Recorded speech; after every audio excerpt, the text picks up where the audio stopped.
Last spring, as we all know, was a time of a lot of uncertainty. There were a lot of concerning reports early on showing that healthcare workers were disproportionately affected by this new virus that we were all learning about. We very quickly realized that there was a need to set up a program that would help us learn more about not only how the pandemic was affecting healthcare workers with respect to infection rates and stress and burnout and well-being, but also to collect information over time. And we really wanted to set up an engaged community, really, to understand more, both early on in the spring, about how healthcare workers were doing, what their infection rates were, what PPE they had access to, but then stay connected with them and make sure that we were hearing what their priorities were over time, as well as connecting them with research opportunities as they came up.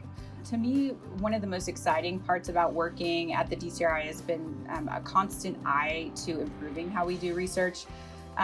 Certainly we have approaches that we know work well. So for example, in HERO, we have a post-vaccine outcome study called HERO Together that relies on complete and robust capture of outcomes after vaccination. And the call center, we always knew, would be an important part of making sure that we got as complete of information as possible in that setting. And so that would be one example of something that we know has worked very well in the past in terms of complete event capture.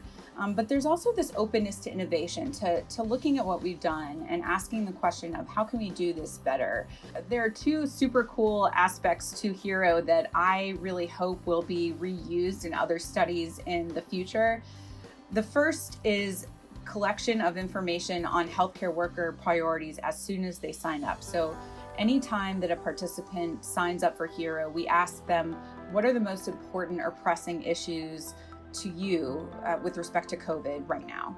And so we've taken a look at those data in depth along the way and have used those responses to shape our research questions and to guide the strategy for both collecting new data and using data that we already have to answer questions. So the second piece that I was really excited to see implemented and actually has been a great way to stay connected to healthcare worker participants is our hot topic polling.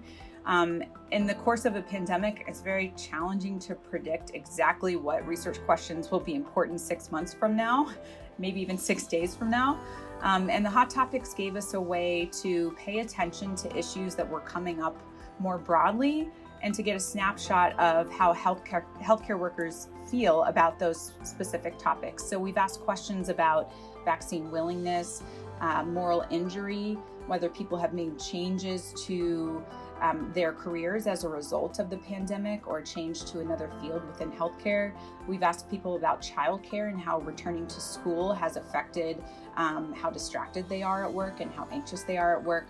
So it's been a really nice opportunity to both have a good fundamental or foundational data set to work with for some of our scientific questions, but also to integrate priorities along the way as the pandemic changes and as research questions evolve, just to get a quick snapshot of how healthcare workers feel about those topics has been really informative for us, and I think also very useful for our participants to know that we care what they think about these things, and we want to make sure that their voices are heard.